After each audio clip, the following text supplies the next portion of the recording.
Robin Lakoff comes to us from the linguistics department at Berkeley, where she is a professor, having completed her education at Indiana University in classics and linguistics, and then her Harvard PhD in linguistics. Before coming to Berkeley, she taught at MIT and Michigan, and worked for a time also as an editor for the Language Research Foundation. Robin's distinguished publication record shows how a brilliant and daring mind can venture with the tools of linguistics into so many different areas of contemporary life, from foreign languages to ideas of beauty, to gender and power relations, to psychoanalysis, to politics in its many meanings. Her publications include Abstract Syntax and Latin Complementation, a work in technical linguistics which she describes as kind of paying her dues to the linguistics field, and then soon, the linguistics field in a very narrow sense, but soon springing into other areas with a rare and powerful productivity. The range of her interest and authority is indicated even by the titles of some of her books, only some because she is the rarest and most valuable of scholars, a productive and risk-taking commentator on issues both technical and deeply political. Some titles of those works are as follows, in no particular order: Language and Woman's Place, The Language War, Talking Power, The Politics of Language, Father Knows Best, The Use and Abuse of Power in Freud's Case of Dora, Perspectives on Language, Grammar, and Gender, Broadening the Horizon of Linguistic Politeness, When Talk is Cheap, or How to Find the Right Therapist When You Don't Know Where to Begin, and Face Value, The Politics of Beauty. Robin's interest in Carol is long-standing and is about to burst upon us today in a talk entitled, Who Wrote Sylvie and Bruno, and Why Did He Write It?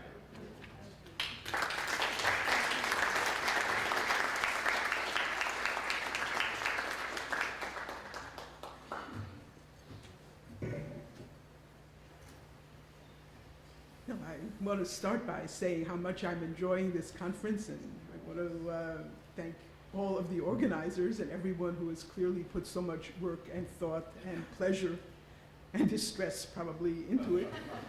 And how great it is for an academic to be at a conference that is not crawling with academics exclusively. It's an entirely different experience, trust me. Now, as I was listening to the papers yesterday, among the things I thought about was the whole business of the kinds of visceral responses we all sometimes have to art of different kinds. And in particular, most of you probably have a very positive visceral response to the Alice books, as do I. You think about Alice in Wonderland and Through the Looking Glass, and you smile. You feel good, right? And on the other hand, it's possible to have visceral responses of the other kind. I think one of the stronger ones, for instance, when I saw the movie My Dinner with Andres some years ago, I hated it. You just hated it. I don't know why. To this day, I don't know why I said, I want to strangle Wallace Shawn and so on. But that was my response. And interestingly, I have that same kind of visceral response to Sylvie and Bruno. And this paper is an attempt to figure out why, I don't think I have to explain the positive response to Alice to this audience, right? But I'm sort of wondering, what's the reason, if any, behind my visceral response to Sylvie and Bruno? Part of it, I think part of my positive response to Alice, and some of the people yesterday were talking about the early influences that led them to these books. I first met Alice with my father before I could read, or at least read properly, and he would read them, the Alice books, to me.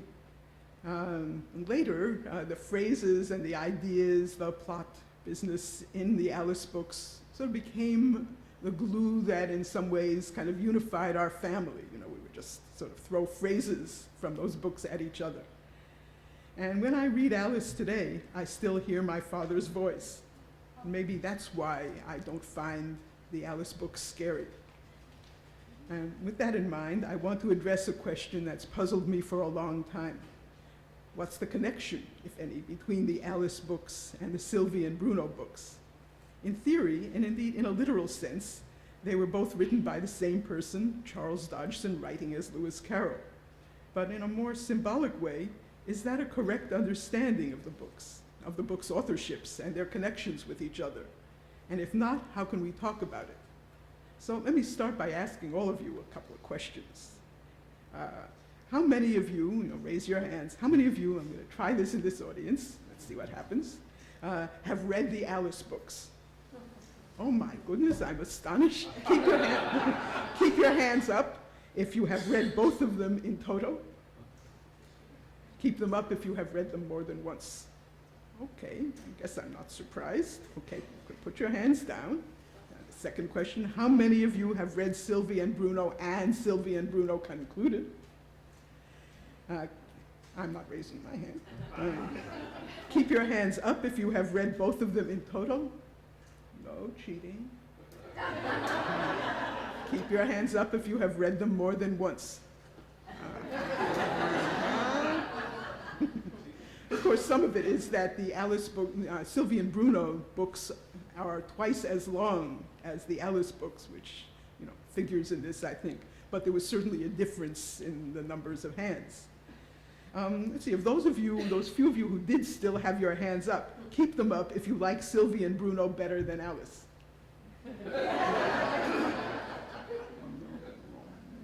No. Okay, and this is a meeting of Lewis Carroll fans. Usually, I've been asking this question, on all occasions at faculty meetings, everything. Usually when someone is passionately devoted to the work of a writer, they at least like all of his books or her books, and they've at least read all or most of them, except in cases of extreme overproductivity. And they sense a common authorship, the same person having, in some sense, composed, the same worldview, the same style, the same kind of need to communicate going across the earth. Now, I might be tempted at this point to venture the statement that no one has ever read Sylvie and Bruno, really, or at least that there is no one who has read it more than once, and certainly that no one, and I do mean no one, likes Sylvie and Bruno better than Alice. But if I were to make these claims, I would be wrong, at least according to the Amazon website. Have any of you gone to the website for Sylvie and Bruno? Yes. If you ask Amazon for Sylvie and Bruno, it will provide you at the bottom with reviews by 7 readers, who, I swear this is true, are great enthusiasts for Sylvie and Bruno, and at least one of them claims to prefer it to Alice. And I'll read you a few of these just to give you a sense.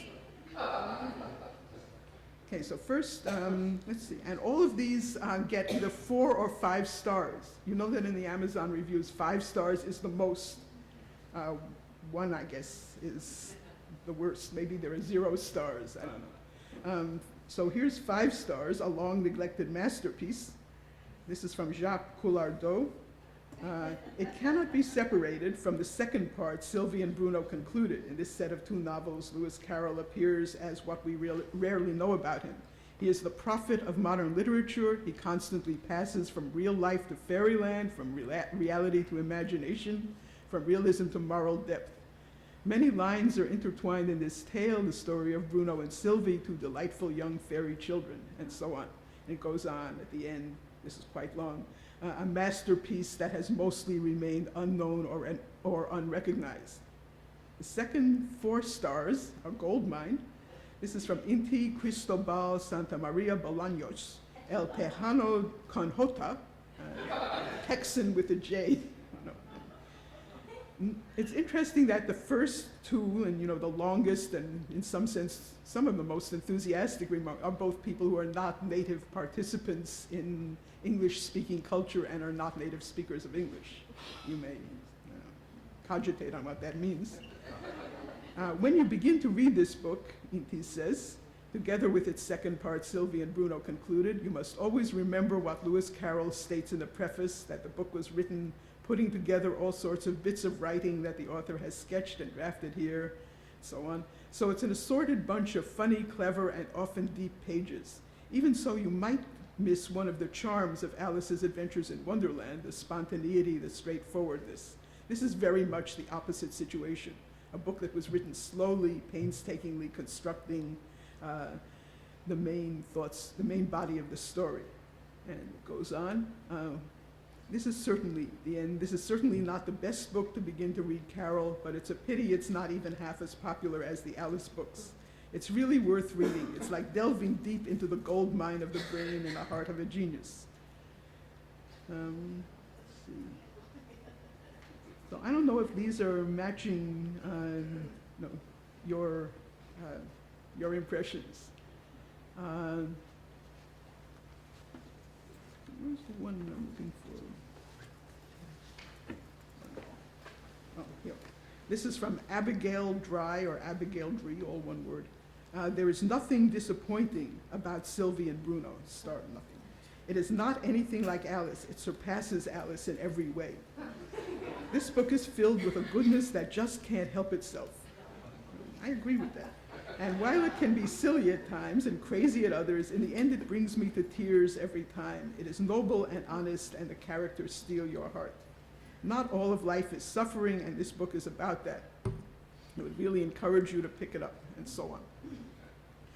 So you get these, rather interesting views of Sylvie and Bruno, which by and large I don't share.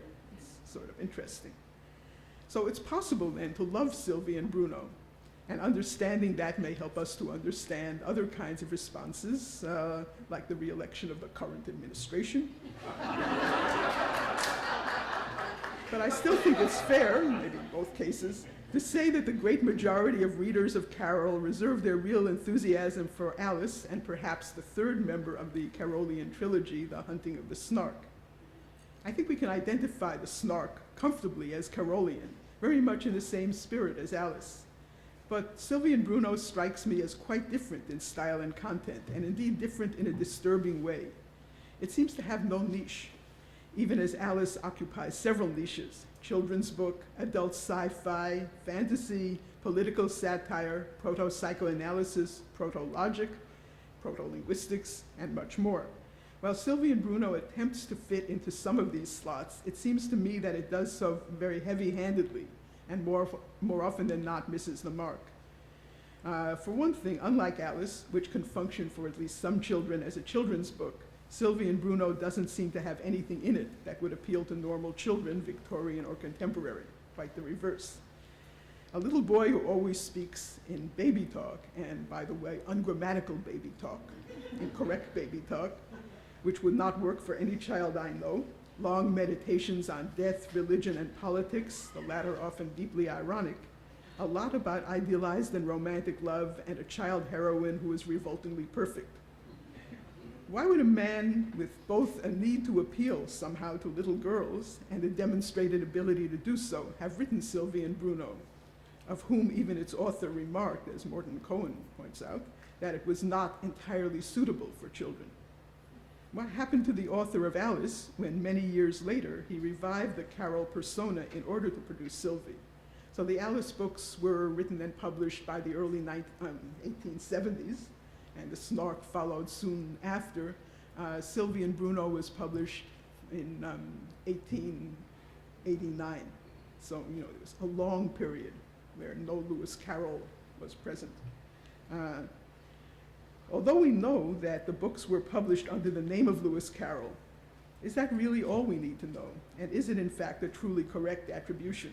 If not, was it Charles Dodgson, logician and teacher of remedial trigonometry, political and social conservative, and all-round stuffy grown-up, who wrote the volumes?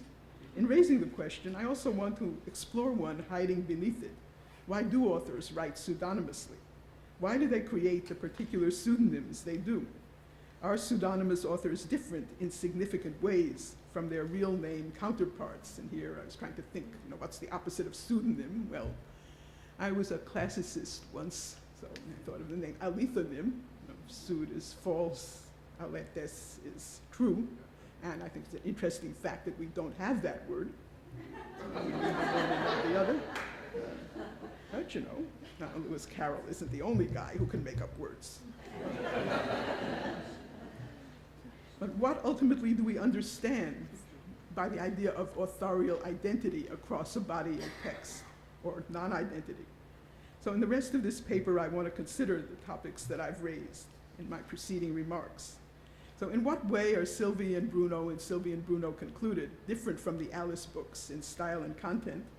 Secondly, what was Carroll or Dodgson doing, writing a set of books so different from his previous successes? And was it Carroll or Dodgson who wrote them, Sylvie and Bruno? And what does this question mean? Now first, let's think a little about style, Alice versus Sylvie. And again, I'm going to go to the Amazon website, whence all scholarship these days transpires. Now, as you may know, if you've hung around on Amazon, many of the books allow you, if you click on the icon, to look inside. And when you look inside, in the case of both Alice and Sylvie, you are offered an array of goodies. You get concordances of the 100 most frequently used work in the book, excluding the very, very, very common words like a and the and, indices of text readability and complexity, numbers of characters, words, and sentences in the book, and some what they call fun stats, words per dollar. Words per, the words that you get in each book per dollar or ounce. Since the text size of the two volumes, that is the Alice books together and Sylvie and Bruno, the first book alone, comparing them should yield at least a roughly meaningful comparison. Now, typically, if you want to prove same authorship or different authorship, a concordance is historically, traditionally, the best way to go. And a concordance, well, used to be the thing that sort of not very creative graduate students used to be able to do for their dissertations, in English or allied fields. That what you would do, you'd take an author like Colley Cibber, that's an attractive possibility, and you would you would annotate every word he said, every line, that it appeared, that the word appeared, and you would come up with an alphabetized list of every word in the works of Colley Cibber, alphabetized and noted on each page that it appeared, each line that it appeared on. Okay, this is not very exciting work, but once upon a time it could get you a PhD in English in all kinds of good departments. Alas, no more, because the computer now does this. And you can just put the text into the computer and press a few buttons and shazam, the concordance comes out, and you cannot get a PhD. The computer can get a PhD, but you can't.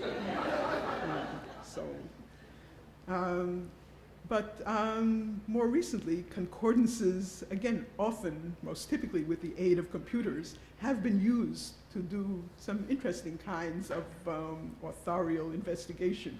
So if you remember a few years back, the book Primary Colors, which came out as by Anonymous, Don Foster, who's a professor of English at Vassar, he describes in his book Author Unknown how he did this, discovered very ingeniously that the author of the text was actually Newsweek columnist Joe Klein. And in a very similar way, Foster discovered that or found evidence to the effect that it had already been outed, that the person known as Ted Kaczynski, who had written manuscripts ascribed to Ted Kaczynski, was the same person as the Unabomber, the author of the Unabomber Manifesto. Okay, and the way you do that actually isn't by finding the most common words in the two texts, because the commonest words, you can look at the concordances on Amazon for Alice and Sylvie, and they're very similar in most important ways, and would probably be, The Sun Also Rises and Hamlet, would all have the same set of common words. But what you want to look for is uncommon words, and this is what Don Foster did. Either words that are just plain unusual in English, words that are spelled, perhaps, particularly in a manuscript, are spelled in an unusual form, stylistic oddities, phrases that are strange. So particularly in the Kaczynski Unabomber case, he pointed out that both Kaczynski and the Unabomber use the phrase, "you can't eat your cake and have it," rather than, of course, the more common, "you can't have your cake and eat it." So it would be nice to have an army of graduate students to go through Alice and Sylvie to see if Dodgson, to see if the two Lewis Carrolls are the same person. But it's too bad I don't have an army of slave graduate students working on it. Okay, then Amazon's most useful stats are of two types. First, there are 3 readability indices, along with a metric comparing the volume in question with other books that on Amazon that you can look inside, and then measures of what they call complexity, that is complex words, which is words of 3 or more syllables. I mean, you can quarrel with this metric, but it's interesting. Syllables per word and then words per sentence. And again, there are some diagrammatic metrics in each case, comparing the book in question with other books marked "look inside." So, for instance, for readability, and Amazon here uses 3 measures of text complexity, of text readability. The first is called the FOG index, rightly so, indicates the school grade a reader would have to have completed in order to understand the book. The FLESH, F-L-E-S-C-H, score is based on a total score of 1 to 100 in terms of readability, with 100 being the easiest, and down to 0. The Flesch-Kincaid score, no relation, is based on the Flesch methodology, but gives a ranking based on the American school grade needed to be able to read the text. Okay, so the FOG score, we can compare Alice and Sylvie on this. The FOG score gives Alice 8.0, but Sylvie 15.2. So to read Alice, you have to have gone through 8th grade, or to have just arrived at 8th grade, and with Sylvie, you have to be at least in the 15th grade, which is junior year of college. The Flesch score, remember 100 is the easiest down to 0.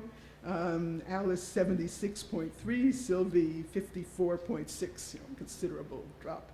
And the Flesch-Kincaid, again, years of school, but based on the Flesch score, Alice 6.3, Sylvie 13.1. So the 2 school grade scores are different, but they both put Sylvie 7 years ahead of Alice. So any way we slice and dice these figures, Sylvie is a much more complex, or a much less readable book than Alice, and this should not be surprising. While the first and third indices offer their assessment of readability, the next set of statistics is complexity. And again, what they mean by complexity, the notion is first a complex word, complex sentences. So a complex word, again, is one with at least 3 syllables. Words per sentence, a more complex sentence is just a sentence with the most number of words in it. Again, I would quibble here, because I think that a sentence that goes run and run and run and run and run, could go on forever and ever, would be a very long sentence, boring but not complex. Or a sentence with a lot of subordinate clauses, or even a sentence like, "The boy who I saw running around the house at 5 o'clock last night," which has several subordinate clauses in it, but might be much shorter than my first example, I would consider, cognitively speaking, much harder to process. We know this is so, and much more complex by that standard. But again, if we look, the first 2 things are interesting. If we look at complex words in Alice, 5% of the words by this standard are complex, 8% in Sylvie, not a very great difference. If we look at number of syllables per word, they're exactly the same, 1.4 syllables per word in each of the texts. Now, here's the interesting one, that in Alice, the number of words per sentence is 14.7, but in Sylvie, it's 30.2. That is a significant difference. Now, of course, to be meaningfully scientific, we need to know how many and what kinds of books are look inside. You know, what are we comparing both of these against? As well as, you know, other questions about what we mean by complexity, what we mean by readability. So this is not really a scientific survey. But I think the differences that you do find that stand out here between Alice and Sylvie are telling, and they tell us something about our responses to them. I think it's also interesting. An author can, I think, keep some conscious control over vocabulary, because words are, of all the aspects of language, the part of which we are the most conscious, and we select them, and we hear them, and we, you know, so people, when they hear a word used in a new way, or a word used for the first time, you focus on it. You say, oh, he used impact as a transitive verb. Let's kill him. But, you know, when people are doing something different syntactically, you know, different in terms of grammar, you tend not to notice it particularly. Even though the grammar, all parts of language are always changing, even as we speak, your grammar is changing, and you may not like it, but it is changing. So even, you know, when you read Lewis Carroll, you know, a century and a half ago, a lot of his locutions, not only the words, but the syntax, are quite different from the way we'd say things today. And this is just a sign that English has changed and continues to change. But we're much more conscious, I think, of word changes than syntax changes, which have to be pretty considerable before they hit you. So an author, like anyone else, is much more able, I think, to control his vocabulary. And this may be why why there isn't much difference between Alice and Sylvie and Bruno in terms of complexity of words and number of syllables per word. But I think your syntax is something you don't have conscious control over, how complex your sentences are. This is something you do because that's who you are and how you think. And therefore, Carroll, even if he was, or Dodgson, even if he was trying to still be Lewis Carroll in Sylvie and Bruno, might have had more trouble trying to be that. So the question is then, we see these differences and we ask, what did Carroll think he was doing? Or maybe where did stodgy old Charles Dodgson suddenly pop up from? And there are other kinds of differences between the Alice books and the Sylvie books, differences in style and content in more traditional senses. And one is the sentimentality of Sylvie and Bruno versus the very clear-eyed non-sentimentality of Alice. Alice, for a Victorian child, is remarkably unsentimental, both in her creator's perspective of her and her own outlook on life. She's not a particularly good little girl, which bothers her less than it possibly ought to.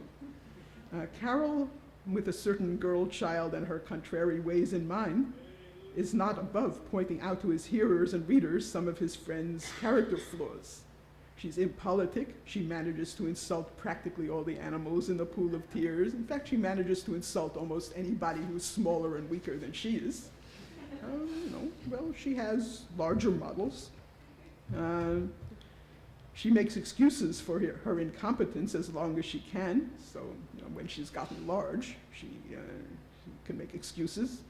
For instance, when she can't remember her multiplication tables, she says, that doesn't signify. Try the next thing, try reciting poetry. Maybe that'll signify. Well, that does signify, but how long can you keep it up?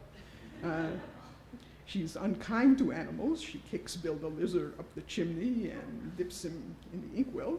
Later on. And she argues with a grown-up, with several grown-ups, but for instance, the Mad Hatter. In short, a normal, healthy 7-year-old, who, upon reaching the age of reason, which is age 7, is testing whether the rules and constraints imposed on her by the authority figures in her real world, as well as in her dream worlds, make any sense, and she's finding that they don't. And when she's large enough or powerful enough, like other figures that she knows outside of her dream worlds, she can get away with insolence and other kinds of bad behavior. Now, Gina Barreca suggested yesterday that I think you did, that you found Alice unsympathetic because of her bad behavior and attitude. But you know, that's what I like about Alice, that she's a feisty young woman. Now, particularly in Victorian times, but still more than you might like to think today, niceness is expected of women. If you want to be a good woman, be nice, or else you're the very bad B word, which we don't want to be. And you know, there's an interesting comparison you can make. Think of the once and future Martha Stewart, or Martha Stewart before and after her resurrection.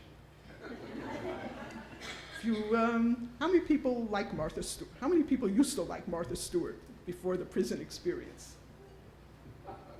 How many people who have watched Martha Stewart's new show like her now? It's interesting.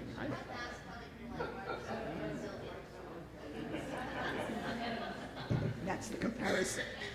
And it strikes me that the old Martha Stewart was Alice. No, she was very smug, and she was very superior, and she knew what was right and what was wrong, and you can't do decoupage, but she can. And in fact, she even knows what it is. And you know, and a lot of my feminist friends didn't like that, didn't like what Martha Stewart did, in part because, you know, she was exalting housewifery. But I thought what she was doing was professionalizing, you know, the tools of homemaking, you know, making them of dignity and worth, so that women could kind of, you know, feel respectable. But it was true. She had no sense of humor. She was very snippy. And, you know, she wasn't somebody you really wanted to have lunch with, because she would certainly tell you that you had ordered the wrong thing and used the wrong fork and, you know, did all the bad things. Where the new Martha, okay, so she goes to the penitentiary in order to repent, which is what you do in the penitentiary. And she apparently, you know, and during which she was recreated or resurrected, you know, if you want to use that imagery. Indeed, there is a kind of cult of Martholatry. I don't know if you saw the first of her new shows. And when she was in prison, she was such a good girl that she made herself so beloved by the other inmates, showing them how to forage around the prison grounds to collect wild greens, which you could cook in a prison microwave. She illustrated all this in the first. I am not making this up. So and you put the wild greens in some kind of, I think, a grilled, you know, with cheese in a sandwich with white bread. This is what you can get in prison. And you put this in a paper bag and you put it in the microwave and zap it, and it comes out, and it keeps you from coming down with beriberi or stuff in prison.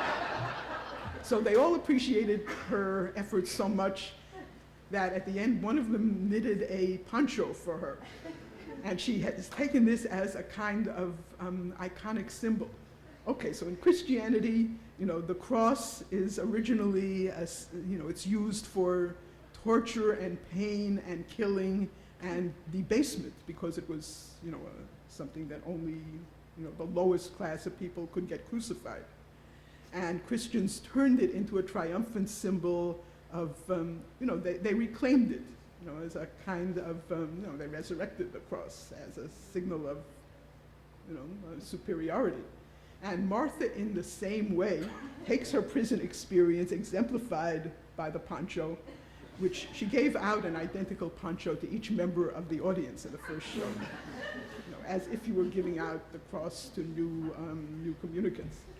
And wore her own poncho, and it was really, you know, somebody made her a pin of a poncho, you know, a pin, and she sometimes wears that, which is exactly like a cross as far as I can see.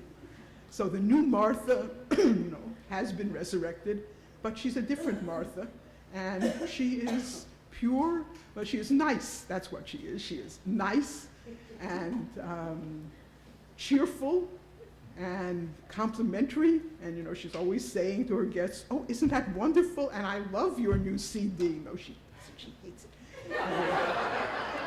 Oh, how delicious is this? She sounds like Rachel Ray sometimes. but she is turned into a kind of bouncy cheerleader, who really loves everything and everybody and sees the good in every possible thing, even rap artists who help her cook and everything.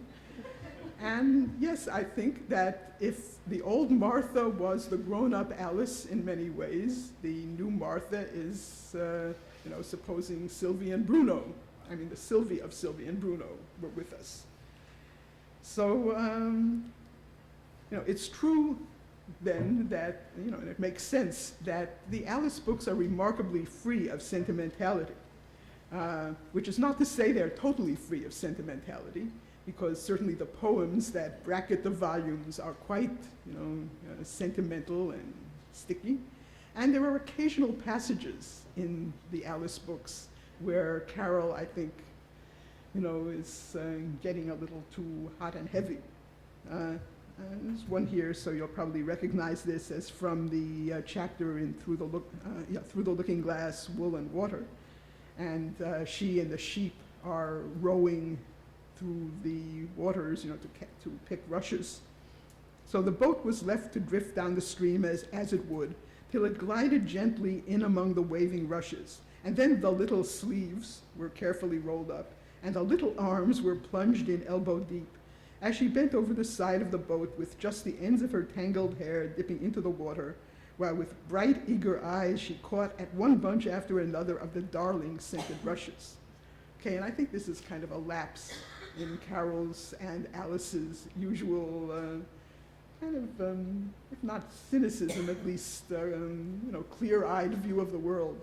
And I think maybe this passage is reminding Dodgson, inside of Carol somewhere, about his boating trip with the little sisters, which, was such a powerful icon for him, even several years later, and kind of brings out the sentimentality. But as I say, this is infrequent in Alice and very frequent in Sylvie and Bruno. So lots of different kinds of examples. That sweet look of innocent wonder. Those of you who have, like diabetes problems may want to leave the room. Not good for you. And he took the children's hands that they might all go out together when the door was open. And here my problem is with the phrase that they might, just a purpose clause. I'm not quite sure, I've put it in here because my sort of sentimentality meter said bzzz at this point. And I don't know why a syntactic construction, an innocent syntactic construction did it to me, but it did. So it's in there. The sweet, sad tones that seem natural to him, that delicate silvery laugh, a pretty mock gravity. Then a rosy little maiden, a delicious musical little laugh. And this is on every page, some version of it or another. Then there's Bruno's baby talk, which he often sets aside at moments of great gravity. He sort of switches it on and off. Though Bruno himself is not sentimentalized, as Sylvie always is. He's very young and ignorant and a boy, and so he's sometimes mischievous. Now, the baby talk, as I mentioned, is interesting because as my colleagues who work on baby talk, or motherese, as we call it in doctoral dissertations and the like, is not very accurate and not very consistent. Not to mention the fact that Bruno continues to use it for about 500 pages, which is a very long time in his life and the reader's. So for instance, he always says ooh for you, and regularly switches singular and plural forms of be. They was, we, he weren't. He makes up words, squeezled, and he says squeezled at one point, and Sylvie comes in to help him, as she often does, and says squoze. For once, Sylvie doesn't get it right. He switches between adult ways of talking and baby talk, sometimes in the same utterance. So he says at one point, "What a fellow you are to talk, Sylvie," Bruno hastily interposed. "Does oo think the world was made for oo to talk in?" Now, "what a fellow you are" is really kind of adult slang. Little kids don't use slang. You have to be like a preteen before you start getting your hands on it. Here's Bruno suddenly sprouting into adulthood, and then he's doing the ooh thing in the next sentence. Content, as well as style. So more disturbing than the sentimentalities of style are the sentimentalities of content. Their occurrence is rare in Alice, but incessant in Sylvie and Bruno. Probably the most serious case is a very important element in the plot, the first occurrence of which is in Sylvie and Bruno, chapter 6, and it makes its second and last appearance on the very last page of Sylvie and Bruno Concluded, the locket. In chapter 6 of Sylvie and Bruno, Sylvie's father offers her a choice between two lockets to wear around her neck. One is blue and is inscribed, "All will love Sylvie." The other is red, inscribed, "Sylvie will love all." Okay, let's have a vote. Which one does Sylvie choose? Those of you who don't know Sylvie and Bruno. Does Sylvie pick "Sylvie will love all"? Raise your hands. Yes, I know. How many say "All will love Sylvie"? Nah. Sylvie picks the one that says "Sylvie will love all." Then at the very end of Sylvie and Bruno Concluded, just before she fades away or dies or whatever it is that happens at the very end, Bruno, examining the locket, discovers that there were not two separate lockets, but in fact there's just one. I mean, there was some sort of sleight of hand done somehow, with a red side and a blue side. So by choosing the "Sylvie will love all" side, she has automatically chosen that "all will love Sylvie." You may groan. Okay. Now, I think Alice would never have made that choice. I think that presented with the locket or lockets, she would have insisted, she would have picked one up and turned it over, because Alice is a very suspicious little girl. And, she knows that things are not what they seem. She knows that people are always trying to pull a fast one. And she knows, you're offering me two lockets. What's going on here? And so, she would have found some way of getting the one she wanted while managing at least to look somewhat good, at least in her own eyes. So, the one she wants, of course, is "All will love Alice," because that's Alice. And I bet she would have figured out a better way to do it. So, in fact, throughout Alice in her process of moving through both Wonderland and the Looking Glass gets smarter and more assertive, closer to being a competent grown-up. And Sylvie gets more childlike, sweeter, and dreamier. Now again, adulthood is treated very differently in the two books. Now you might expect Carol or Dodgson to view and treat it with profound ambivalence at best, since Dodgson tended to lose any romantic interest in his child friends as they came toward adulthood. But we can see the plots of both the Alice books as movements toward adulthood, toward reason, control, and organization. In both, when the dream activities preclude this progress by turning into total chaos, as happens in the last chapters of both Wonderland and Looking Glass, the only thing Alice can do is get out of the dream and wake up, leave the primary process behind. There's certainly ambivalence about growing up and old in Alice, expressed, for instance, in Alice's sister's boring book, Old People Are Boring, and the White Knight's Regrets. But Sylvie doesn't wake up or grow up. She slips into a kind of dream, which seems to be a sort of death. Alice moves toward definition, Sylvie toward non-definition. The treatment of adult figures is also very different in the two books. So in Alice, adult figures are heavily symbolic stand-ins for parents and other controlling figures. They're kings and queens and duchesses and such. And we see them through Alice's eyes. Alice is trying to figure out how to make her deals with them, how to control them or ward off their nastiness, things like that. How do you deal with grown-ups is a prevailing theme in the Alice books. In Sylvie and Bruno, on the other hand, we see the action. We see Sylvie and Bruno through the perspective of an adult first-person narrator. And the adults are themselves enmeshed, embroiled in their adult lives, in being virtuous like Arthur Forrester, being vicious like Tabby Cat, variously playing out their adult themes. So Alice sees and judges and deals with the adults, but the adults see, judge, and deal with Sylvie. And in this sense, Carol is quite correct. Sylvie and Bruno isn't really suitable for children. And then, just in the matter of worldview again, the overview of humanity and reality in the two books are very different. Alice is deeply subversive. I have called the Alice books the most subversive and dangerous books ever written. And Sylvie and Bruno sort of undoes the subversion, is totally unquestioning and accepting. Alice is subversive of everything, not only the usual adult world pieties like power, monarchy, education, the justice system, but of the rules adults impose on children, quote, for your own good, which in the books is always for the adult character's own good and not for Alice's. It looks critically, as in the Mad Hatter's Tea Party, at the necessity and rationality of the rules of etiquette, which are getting stamped on a little girl, in Victorian times, really hard.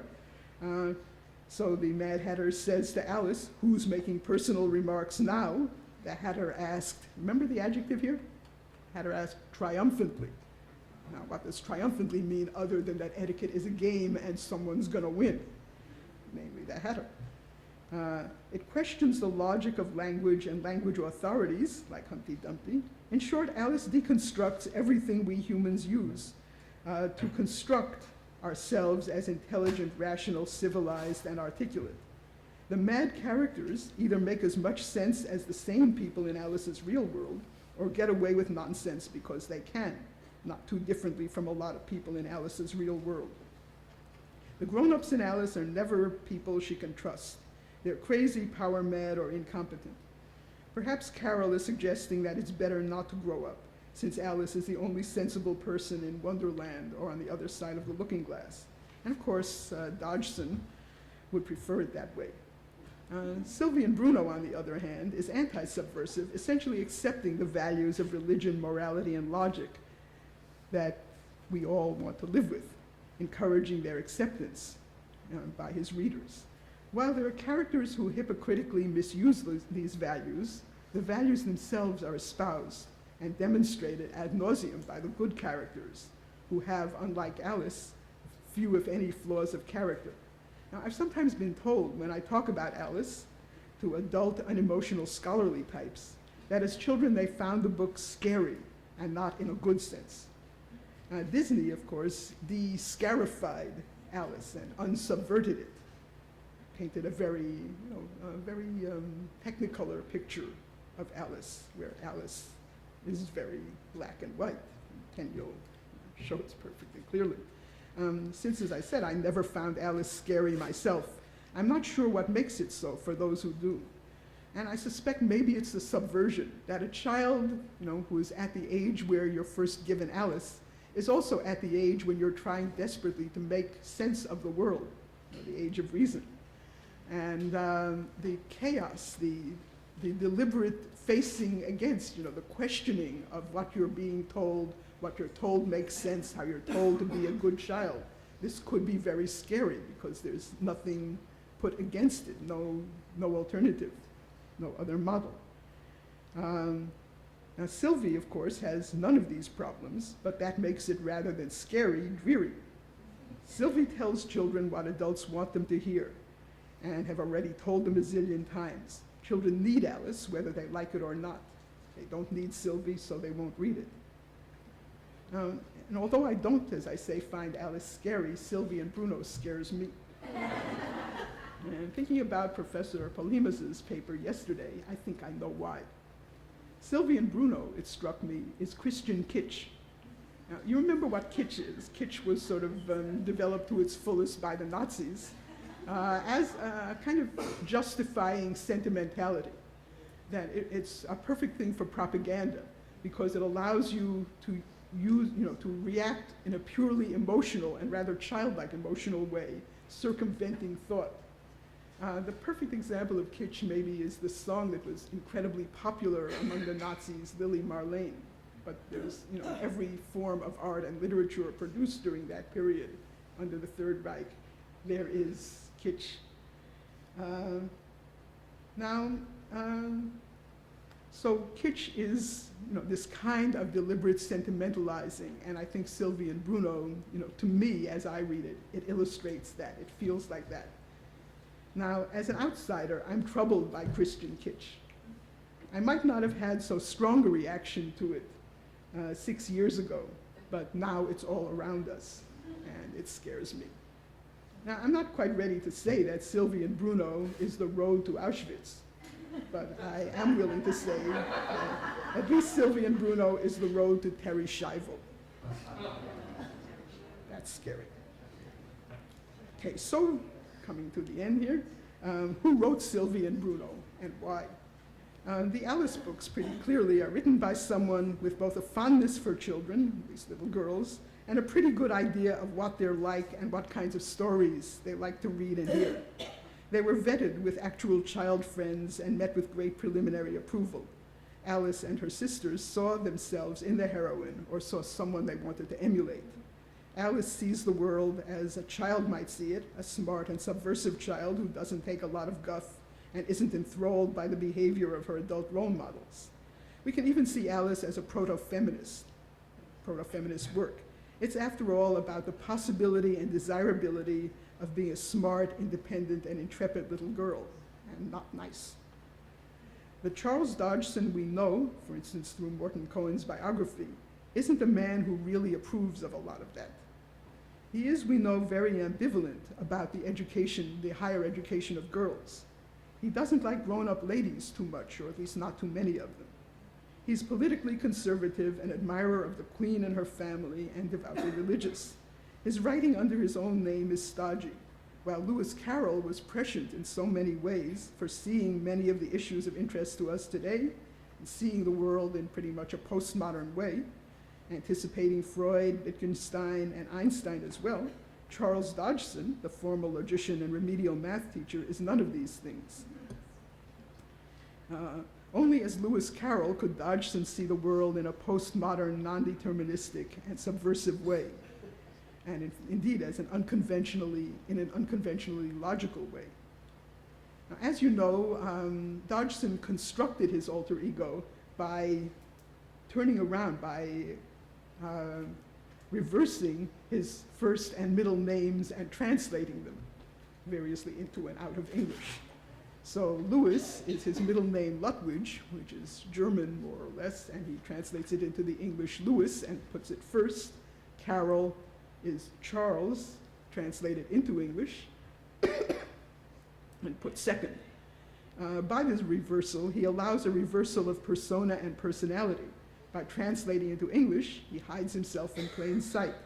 So Lewis Carroll lets Charles Dodgson, or Charles Lutwidge Dodgson, be what Dodgson under that name dared not be and could not be.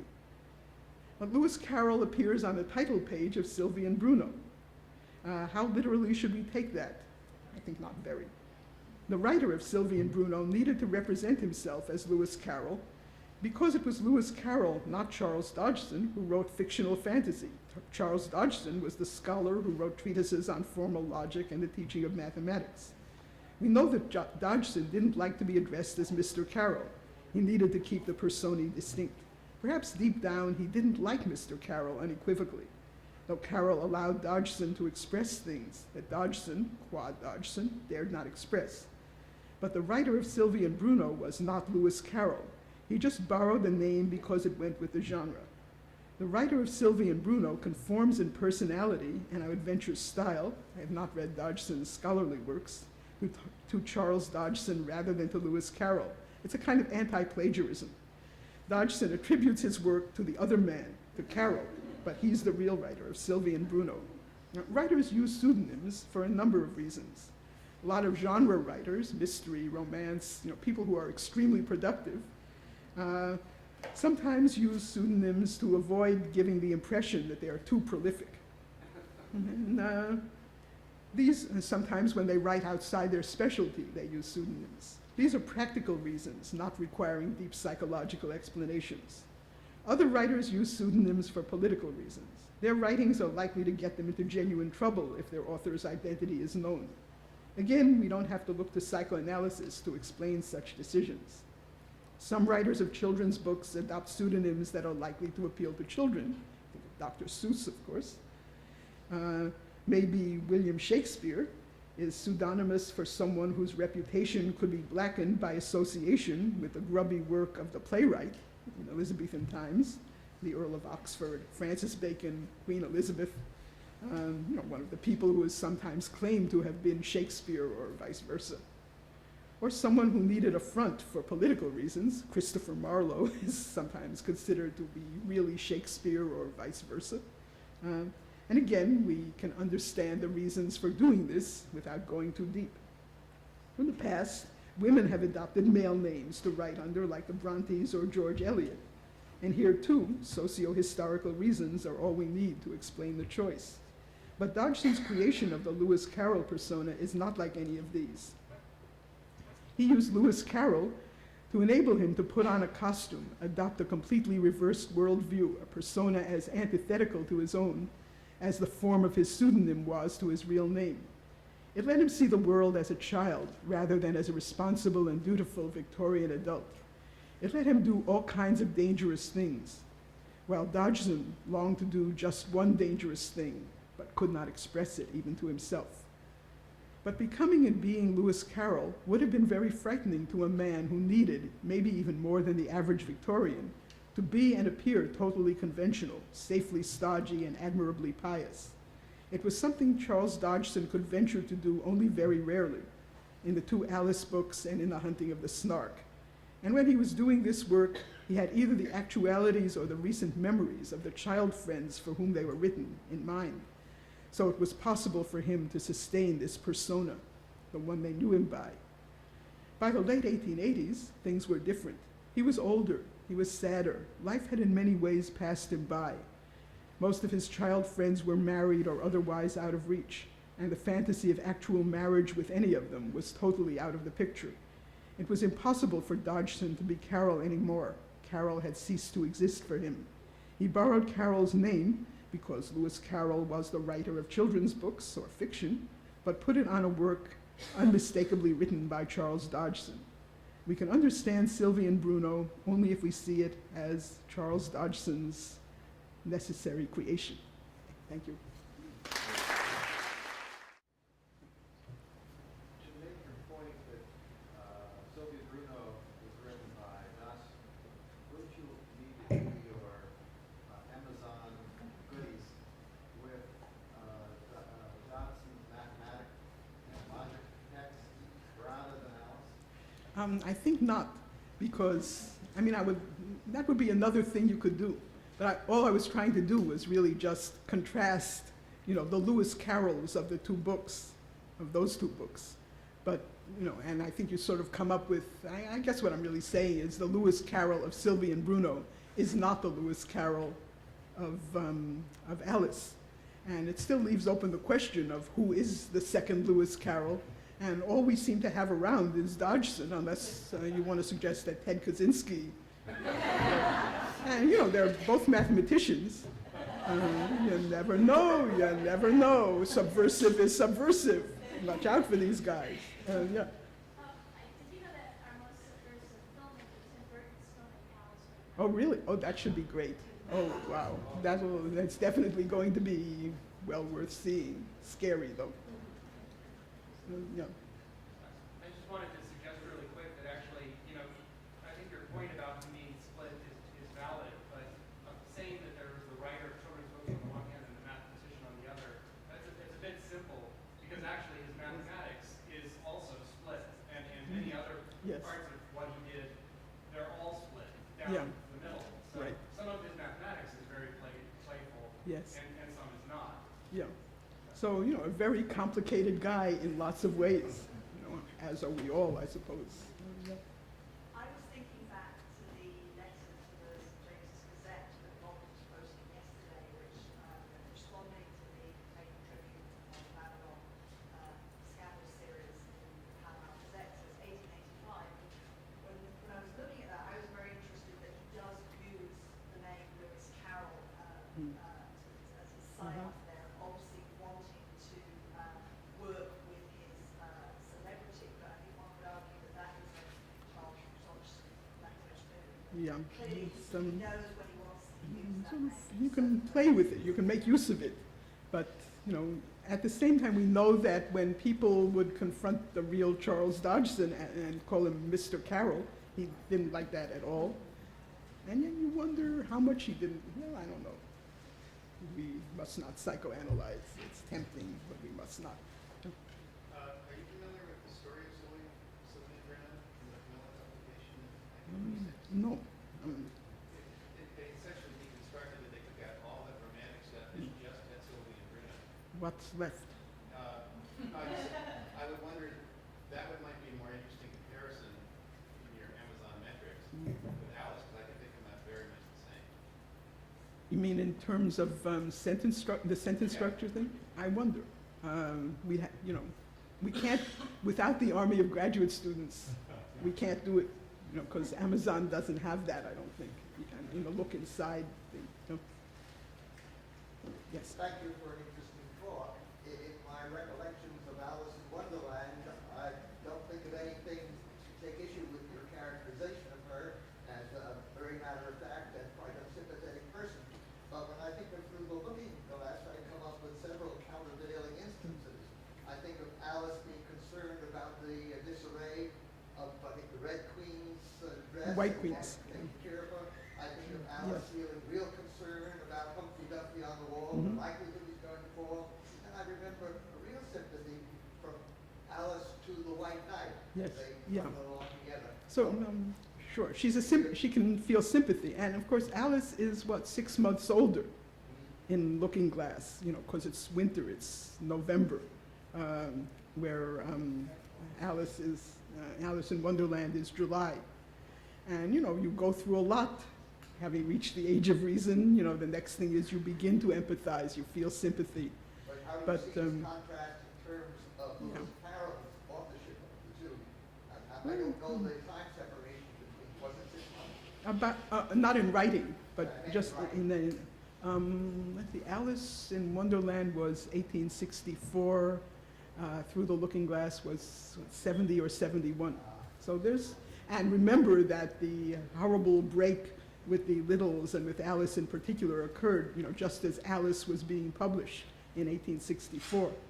So something, he didn't have the same access to her, and she was growing older, and he couldn't see her.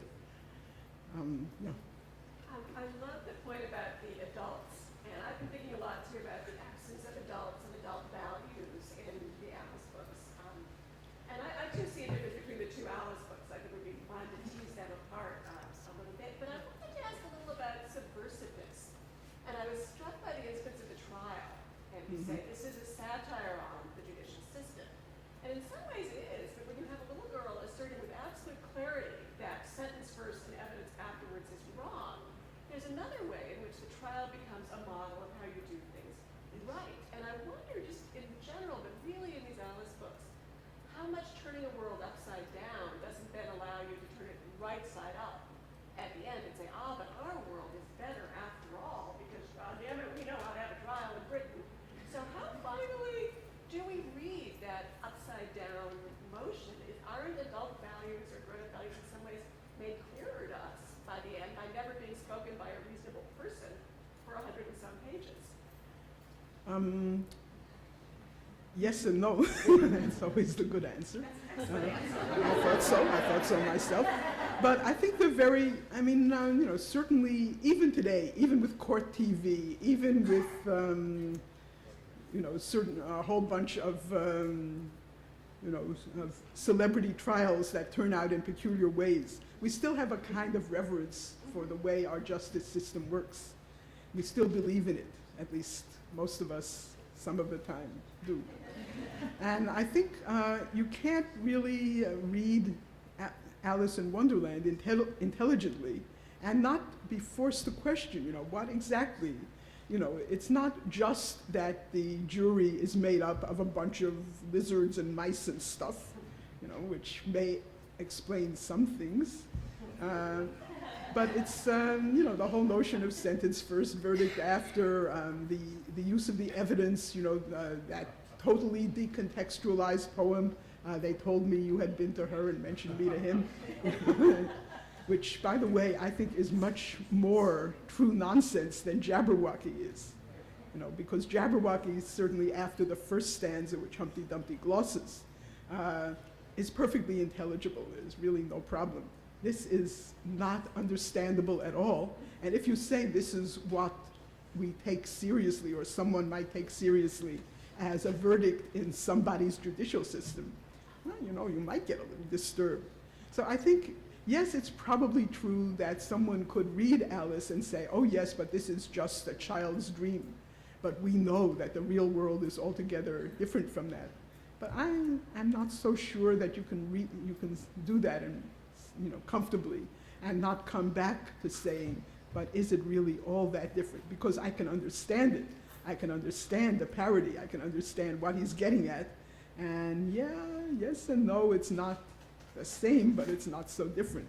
So in that sense, I think there is subversion going on, you know, both of our dearest explicit values, and also of our, you know, our sense of logic, our cognitive faculties, everything that makes us human.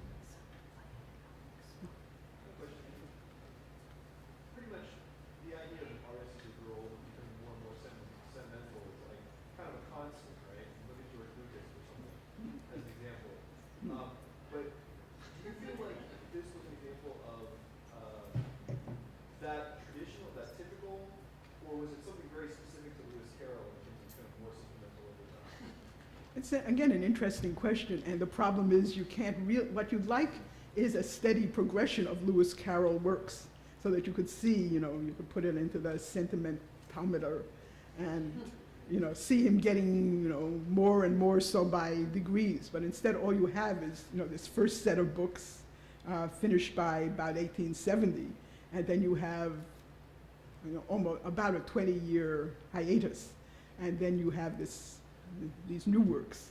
And it certainly seems to me there is a disconnect, a very sharp disconnect in, you know, just worldview, you know, artistic sensibility, you know, what the author is trying to accomplish. But certainly there are writers who don't get more sentimental as time goes on. And there are writers probably who get less sentimental as we get older and wiser. You know, we see the world more for what it is, perhaps. But Lewis Carroll, certainly over that period of time, you know, he made this, you know, great leap. And, you know, certainly something going on there. I think it's very important for our salvation to change. You must answer. Did you not see the beginning of this morning? When you come before St. Peter's, you must say, Sylvie and Bruno is the number one. Yes. But,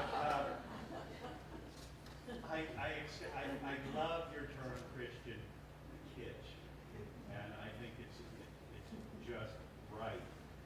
But, and I love the Alice books are my favorites, and you show why. But it seems to me that what I, in preparing for my talk, I had to read Sylvie and Bruno and both of them, which I'd never done before, and I found them much more like a Manibian satire, and had many more things in it than I would have expected. Certainly the sentimentality is there. But I guess my question is, don't you think, in trying to understand Carol, in trying to understand Carol, don't you think it's good to encourage people to read Sylvie and Bruno, because I think it's a sort of a fascinating book. It has all the kinds of sentimentality that you express, but it also has things like, it has the most brilliant description of the present American political scene that I have ever seen. Well, that is frightening. It begins with this less bread, more taxes. Yes. Yeah, that's right. That slogan. Being hired, a crowd being hired to chant, workers and so forth to chant more taxes, less Yes. bread. And then there is the sort of the poetry of the mad gardener. Oh, I love, that is the one saving thing Which to is me. as subversive It is as anything. absolutely wonderful. Okay. So Yeah. I'm just there, and then there's a strange